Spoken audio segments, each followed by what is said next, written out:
హరే కృష్ణ. ఓం నమో భగవతే వాసుదేవాయ. ఓం నమో భగవతే వాసుదేవాయ. ఓం నమో భగవతే వాసుదేవాయ. సరే, ఈ 2 days వీడియోస్ తీయలేదు ఎందుకంటే మేము బయటికి వెళ్ళేసరికి టైం సరిపోయింది. సో ఈరోజు కూడా బయటికి వెళ్తాం కాబట్టి మార్నింగే తీసేస్తున్నాను తెలివిగా. సరే,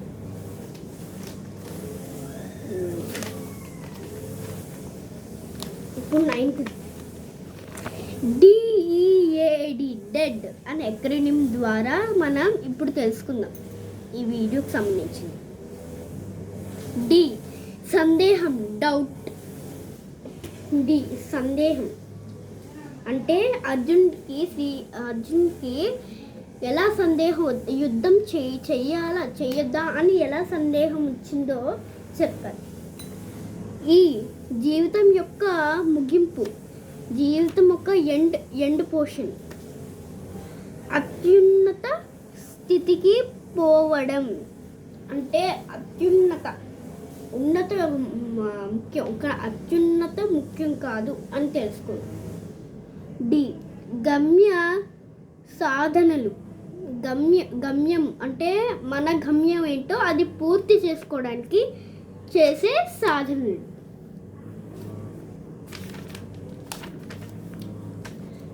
మనము ఎవరినైతే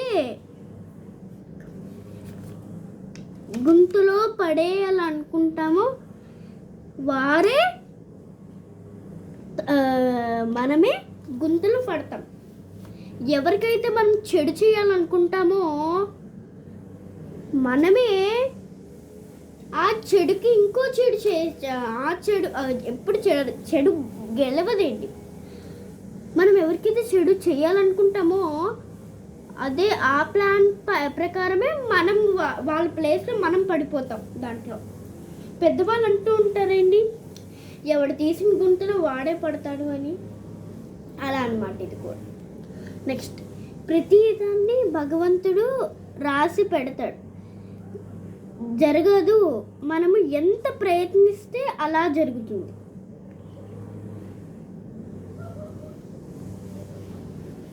అంటే భగవంతుడు తను రాసి పెడితేనే జరగదండి. మనం ఎంత ట్రై చేస్తే అంత బాగా మనము మన జీవితం మలుపు తిప్పుకోగలం. భగవంతుడు ఏం రాసి పెట్టాడు తెలుసా అండి? ఫర్ ఎగ్జాంపుల్, ఒకటి చెయ్యి ఫ్రాక్చర్ అయిందండి. ఎందుకు? ఇలా బైక్ మీద వెళ్ళి ఇలా పడిపోయాడు కాబట్టి చెయ్యి ఫ్రాక్చర్ అయింది. ఒకవేళ తను అసలు బయటికి ఎందుకు వెళ్ళాడు? ఆఫీస్కి. ఒకవేళ తను ఆఫీస్కి వెళ్ళకపోయి ఉంటే ఏదో కారణం చెప్పుకొని అది ఎందుకేంటి జరిగేది? అవును, మనకు తెలియదు ఏం జరుగుతుంది, కానీ కొన్నిసార్లు మనం కొంచెం వ్యతిరేకంగా ఉండాలి. అంటే అది దేవుడు రాసి పెట్టాడు, కానీ తను మలుపు తిప్పుకుని ఉంటే అది చెరిగిపోయేది కదండి, ఆ రాతి చెరిగిపోయేది కదండి. మనం గట్టిగా అడిచిపెట్టి రాస్తామండి కదా, ఎగ్జామ్లో గట్టిగా అడిచిపెట్టి రాస్తాం. ఎరేషన్తో చెరిగిపోతుంది కదండి, అచ్చులో ఉంటాయి, మొత్తం చెరిగిపోతుంది కదా అండి. అలా అన్నమాట ఇది కూడా దేవుడు రాసి పెడతాడండి. కానీ మనం మన జీవితాన్ని ఎంత మలుపు తిప్పుకుంటే అంత బాగా మనకు జరుగుతుంది. విధి మనకి అంత బాగా అనుకూలంగా వస్తుంది. అన్ని భగవంతుడే చెయ్యట్లేదు అంటే, అయినా మనకు శక్తి ఇస్తాడు, కానీ ఉపయోగించుకోవాల్సిన బాధ్యత మనది. అంటే అన్ని భగవంతుడు చేయించట్లేదండి. అంటే నాకు ఫస్ట్ ర్యాంక్ ఎంత బాగా రాసాను ఎగ్జామ్, నాకు ఫస్ట్ ర్యాంక్ వచ్చింది, అది దేవుడే చేయించాడు అని అంటాం. అది పర్లేదు, దేవుడు మనకు అంత శక్తి ఇచ్చాడు కాబట్టి మనం చదవగలం, మనము రాయగలం. ఒకవేళ అన్ని దేవుడు చేయట్లేదు, ఒకవేళ తర్వాత ఇదేంటి నా చెయ్యి తెగిపోయింది, నా చెయ్యి ఫ్రాక్చర్ అయిపోయిందంటే అప్పుడు అది కూడా దేవుడే చేశాడని దేవుడి మీద నమ్మకం చాలామంది పోగొట్టుకుంటున్నారు. అలా చేయకూడదు. తను శక్తి ఇస్తాడు, కానీ మనం బైకుల మీద ఇలా వెళ్ళడానికి శక్తి ఇవ్వడండి. మనము బైక్ మీద వెళ్ళొచ్చు, కానీ శుభ్రంగా నార్మల్గా వెళ్ళాలి. అంతేకాని ఇటు సైడ్ ఒకటి అలా తిప్పుకుంటే చేయి ఫ్రాక్చర్ ఇంకేమవుతుందండి. అది మన శక్తి ఇస్తాడు, కానీ మనం ఉపయోగించకపోతే మనకే రిఫ్లెక్ట్ అవుతుంది ఆ చెడు శక్తి. అందరినీ నువ్వు ఇదే చెయ్యాలి, భగవంతుడు అన్ని చోట్ల ఉన్నాడు అని అనుకుంటారు. అవును,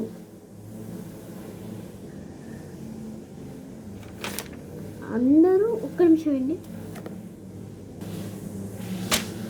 మనము భగవంతుడి మీద ఏ కోరికలు లేకుండా ఆరాధన చేయమే గొప్ప అండి. అంటే చాలామంది వాడపిల్లికి వస్తారు. వాడపిల్లి శ్రీనివాస్ తెలుసు కదా, చాలా ఫేమస్ అయిపోయింది ఇప్పుడు. ఆయన ప్రతి ఒక్క ప్రాణి కోరికలు తీరుస్తారండి. కానీ కోరికల కోసం వెళ్ళడం ఎందుకండి?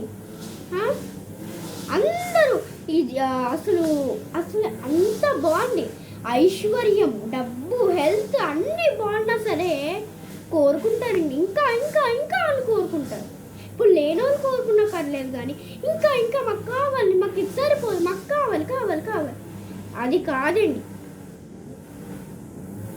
అలా అని చెప్పి భగవంతుడు కూడా అలా తీర్చిన కోరికలు. మనము ఏ కోరిక మనసులో లేకుండా వెళ్ళి ఆరాధన చేయడమే గొప్ప అండి. ఏ కోరికలు లేకుండా ఆరాధన చేయడమే గొప్ప. ఒక పాపకి డాక్టర్ ఇంజెక్షన్ ఇస్తాడు, తర్వాత మెడిసిన్ ఇస్తాడు. ఎందుకు? డాక్టర్కి తెలుసు అవి ఇస్తే రోగం పోతుంది అని. ఒక పాప వస్తుందండి హాస్పిటల్కి, డాక్టర్ ఇంజెక్షన్ ఇచ్చి అదే మెడిసిన్స్ ఇస్తాడు. అది తాప మింగేసి చక్కగా ఇంజెక్షన్ చేయించుకుంటుంది. కానీ నొప్పి వస్తుంది. ఎందుకు? ఆ క్షణానికి నొప్పి వస్తుంది, తర్వాత మనమే మంచి హెల్త్ని అనుభవిస్తాం కదా. అంటే డాక్టర్ ఎందుకు ఇస్తారు? ఏం ఆడుకుంటున్నారా? ఏం లేకుండా మనకి రోగం నయమవుతుందనే డబ్బులు తీసుకుని ఇస్తారు ఇంజెక్షన్. అప్పుడే కదండి మనం బాగుంటాము. ఒకవేళ మనము ఆ క్షణానికి మంచిగా అనుభవించేసి ఇంకో క్షణాన్ని చెడుగా అనుభవించకూడదు కదండి. ఒక క్షణాన్ని కష్టం అనుభవించేసి తర్వాత సుఖం అనుభవించవచ్చు. అది ఈజీ అండి, అది ఈజీ ప్యాటర్న్. అలా అది ఈజీ ప్యాటర్న్ కదండి. ఒక ప్రాణి వస్తుందండి, కానీ ఆ ప్రాణి కోసమే మొత్తం చేస్తారు. సరే, ఇది ఒక మెయిన్ పాయింట్ చూడండి.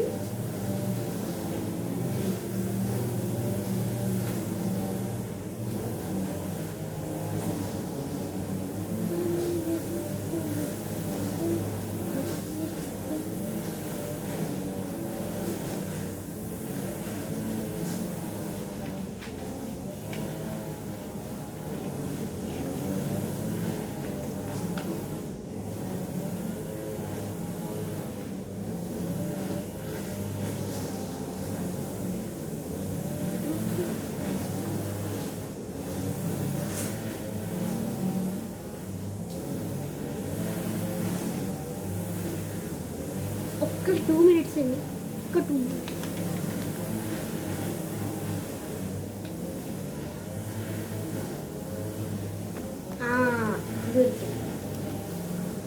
ద్వితీయోధ్యాయంలో 5th శ్లోకంలో ఉంటుందండి, చూడండి.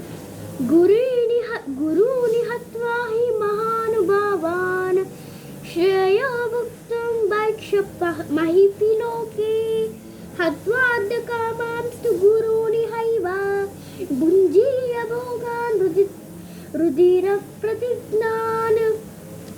అంటే గురువుని హత్వాహి మహానుభావాన్. నువ్వు చెప్పింది కరెక్టే అర్జున.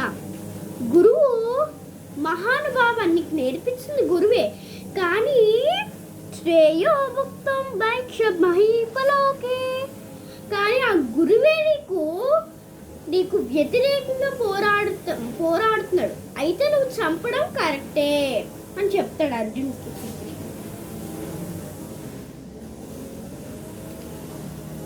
నేను 4th అధ్యాయంలోనో 5th అధ్యాయంలో చెప్పుంటాను. అదే అంటే ద్రోణాచార్యుడికి ఇంకా అర్జునుకున్న సంబంధం. ఎవరైనా చూడకపోతే ఆ వీడియోస్ చూడండి.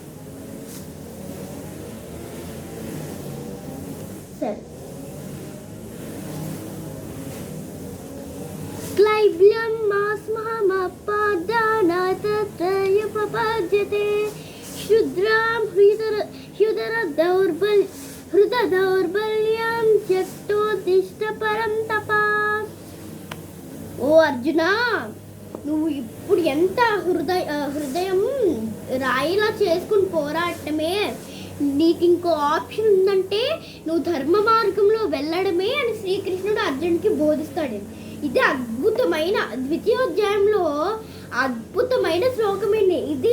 గురువుని హత్వ, ఇంకా క్లైబ్లం మాస్మహత్వ, ఈ రెండు చాలా అద్భుతమైన శ్లోకాలు తెలుసా అండి మీకు? గురువుని హత్వ 5వ శ్లోకము ద్వితీయోధ్యాయంలో, క్లైబ్లం మాస్మహత్పాద 3rd శ్లోకం ద్వితీయోధ్యాయం. ఇవి రెండు అద్భుతంగా ఉంటాయండి. ఈ రెండు తెలిస్తే ఏమైనా సాధించగలమండి.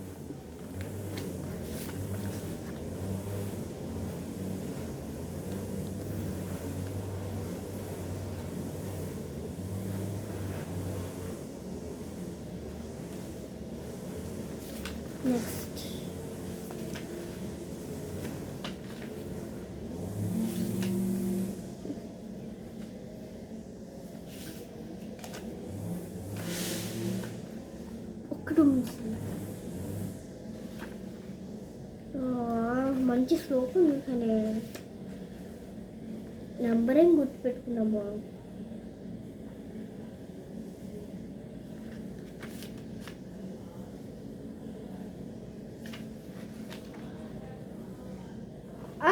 చతుర్యోధానికి వచ్చేసాం.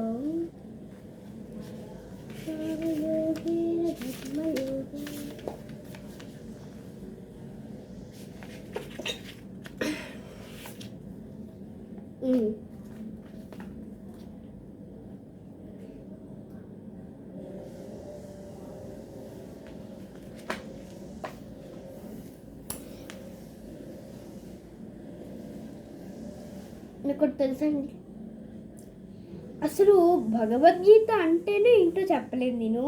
అప్పుడే ఆయన చాప్టర్కి వెళ్ళిపోయాను అంటున్నారు. సారీ అండి, ఇప్పుడు చెప్తాను.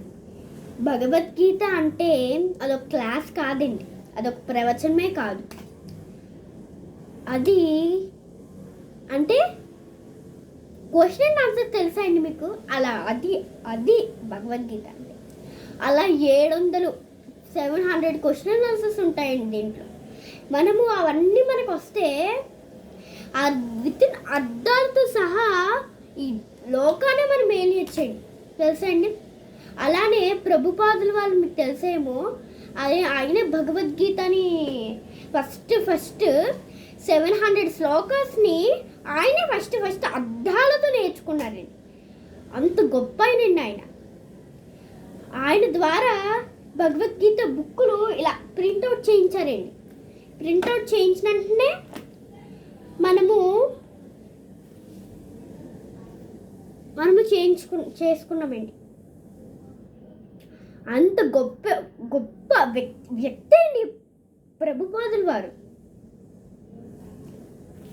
అసలు మీకు తెలుసా, చిన్నప్పుడు అన్నప్రాసం చేసినప్పుడు అలా పెడతారు కదా భగవద్గీత బుక్, రామాయణం, బంగారం, తర్వాత బుక్ చదువు, డాక్టర్ సెట్టు, బొమ్మలు, కిచెన్ సెట్టు అన్నీ పెడతారు కదండి. ఎవరేం ఎంచుకుంటారో అది చేస్తారు పెద్ద తర్వాత. నేనేదో భగవద్గీత బుక్ పట్టుకున్న చూసి మా నాన్నగారు ఇదేంటి చాలా ఆనందపడిపోయారండి. ఆయనకి చాలా భక్తి ఎక్కువ. మా నాన్నగారికి అమ్మకి చాలా భక్తి ఎక్కువ. మా నాన్న అయితే ఎప్పుడు మా నాన్న రామభక్తుడండి. మా అమ్మ కూడా రామభక్తురాలే, నేను కృష్ణ భక్తురాలిని. మా తమ్ముడు యాక్చువల్లీ మా ఫ్యామిలీ స్టోరీ ఏంటంటే, మా తమ్ముడికి సరిగ్గా మాటలు రావు. డాక్టర్స్ దగ్గరికి వెళ్ళాం, చాలా చెకప్స్ చేయించాం. వాళ్ళందరూ ఏం చెప్పారు తెలుసా అండి? వస్తాయి, కాకపోతే టైం పడుతుందని చెప్పారు. అప్పుడు మా మమ్మీ ఎంత సాడ్గా ఫీల్ అయింది, మా డాడీ కూడా చాలా సాడ్గా ఫీల్ అయ్యారు. తర్వాత అప్పటి నుంచి నేను ఒక కృష్ణుడిని పట్టుకోవడం మొదలుపెట్టానండి. కృష్ణుడు అలా అలా అసలు మీకు తెలుసా అండి, భగవద్గీత ఎంత పెద్ద యుద్ధమో తెలుసా అండి మీకు? అసలు సారీ, భగవద్గీత కాదు, మహాభారతం చాలా పెద్ద యుద్ధం. ఎంత అబ్బో అమ్మో చెప్పలేమండి, చాలా పెద్ద యుద్ధం అండి అది, చాలా పెద్ద యుద్ధం.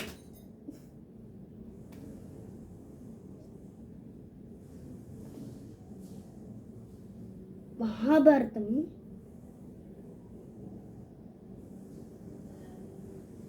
అసలు అది ఎంత పెద్ద యుద్ధమో ఊహించుకోవడమే కష్టమైంది. అంతటి పెద్ద యుద్ధాన్ని పాండవులు జయించారండి. ఇంతటి పెద్ద యుద్ధాన్ని పాండవులు జయించారంటే మీకు తెలుసా అండి అసలు అది ఎంత గొప్ప యుద్ధమో?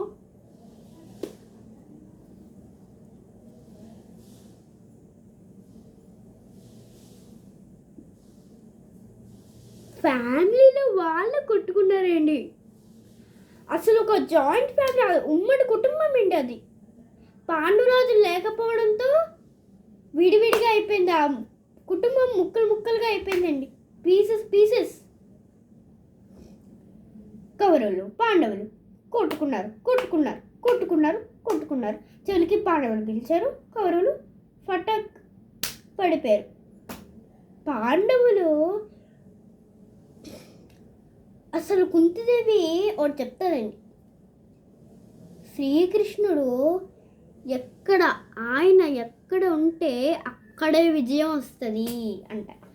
అప్పుడు ధృతరాష్ట్ర మహారాజు ఏమంటారు తెలుసా అండి మీకు? శ్రీకృష్ణుడు ప్రమాణం చేస్తాడు మా వాళ్ళకి, అసలు అస్త్రం కూడా ముట్టుకోను అని ప్రమాణం చేశారు, అసలు ఎలా కాపాడతారు అని ప్రశ్నించాడండి కుంతిదేవి. కుంతిదేవి ఏం చెప్పింది తెలుసా అండి?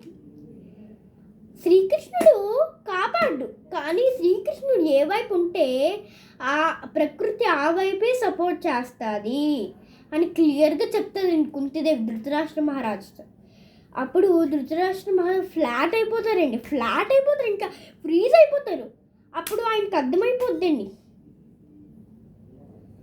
ఇంకా నా కొడుకులు విజయం సాధించలేరు అని చెప్పేసి మహాభారతం మొత్తం అయిపోయినంత ఆయన అడవిలోకి వెళ్ళిపోయి చనిపోతారు. పులోసింహం తినేసి చచ్చిపోతారు. అంతటి గొప్ప గొప్ప యుద్ధాన్ని సాధించడం అంటే పాండవులకి చాలా వీర విజయం అయింది. వీర విజయం పాండవులకి, అంత గొప్పటి యుద్ధాన్ని సాధించడం అంటే.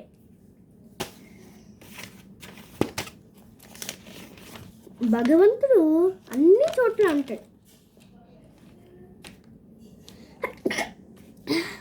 పాపాలు చేసే వాళ్ళ చోట్ల కూడా ఉంటారండి భగవంతుడు.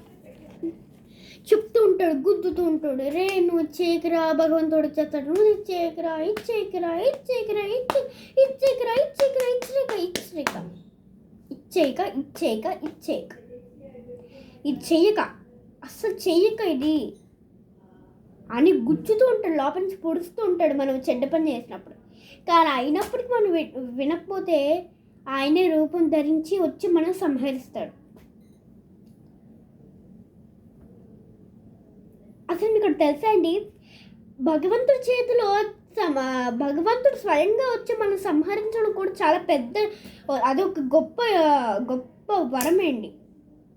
ఆయన స్పర్శతో మనము కానీ మరణిస్తే మన స్వర్గహస్తులం అవుతామండి, నరహస్తులు అవ్వం, అస్సలు అవ్వము, ఎట్టి పరిస్థితులు బోరు కూడా. అంత గొప్పవారండి భగవంతుడు. ఆయన సృష్టికి మూలం ఎవరైతే ఉంటారో ఆయనే భగవంతుడు.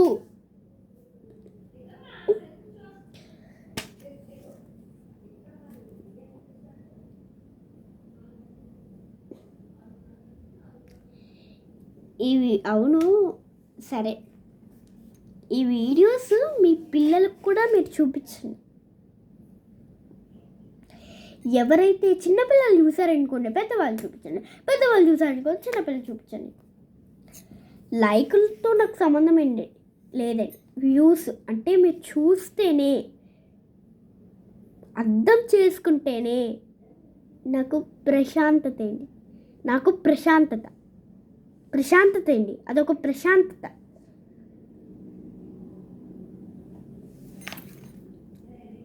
సరే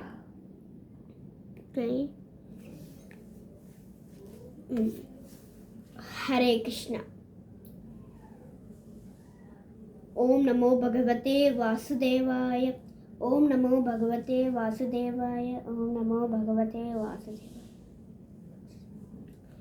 సరే అండి, రేపు మళ్ళీ ఇదే ఛానల్తో మీట్ అవుదాం. బాయ్. మార్నింగో తెలీదు, ఈవినింగో తెలీదు, మీట్ అవుదాం. కానీ ఖచ్చితంగా రేపు మాత్రం నేను మీట్ అవుతాను మీతో. బాయ్.